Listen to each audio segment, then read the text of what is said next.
Chapter 11. Negotiations. I have a business, and lately the economic situation has become very difficult for me. My store goes terribly.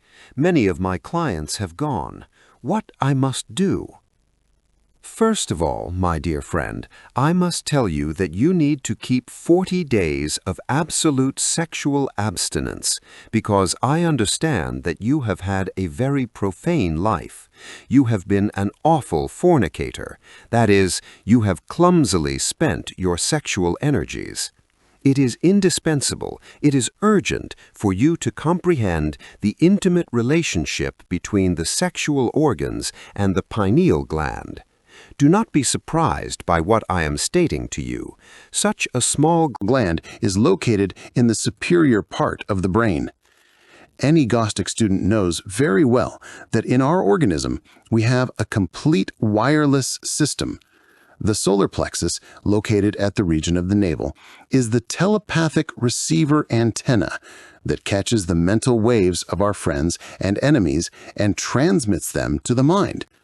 The pineal gland is the transmitter of thought, which transmits waves to different people and places. It is clear that the great vendors, the great dealers of all times, have such a gland very developed. When the sexual energy is squandered, then the pineal gland weakens, degenerates. Then one no longer can emit mental waves with force. Thus, failure in business is the outcome.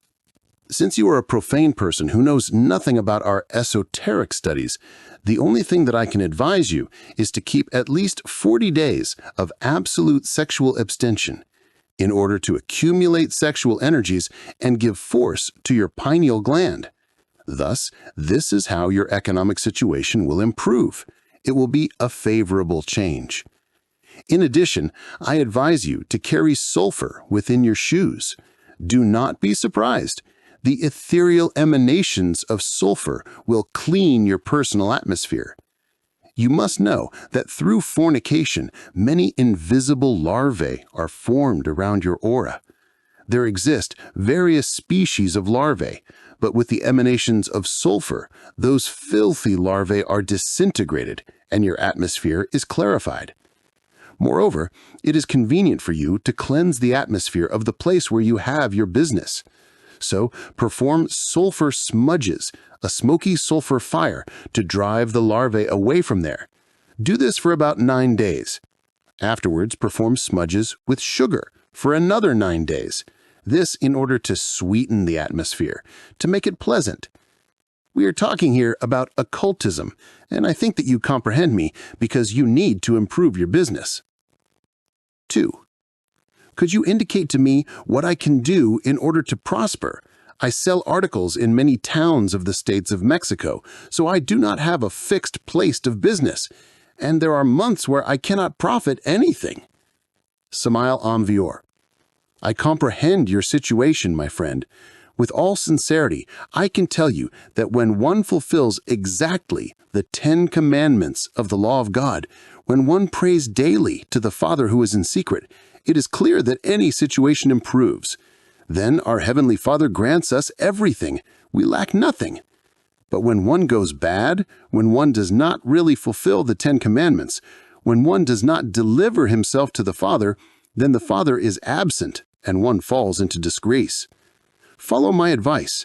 Make many works of charity. Make a vow of chastity.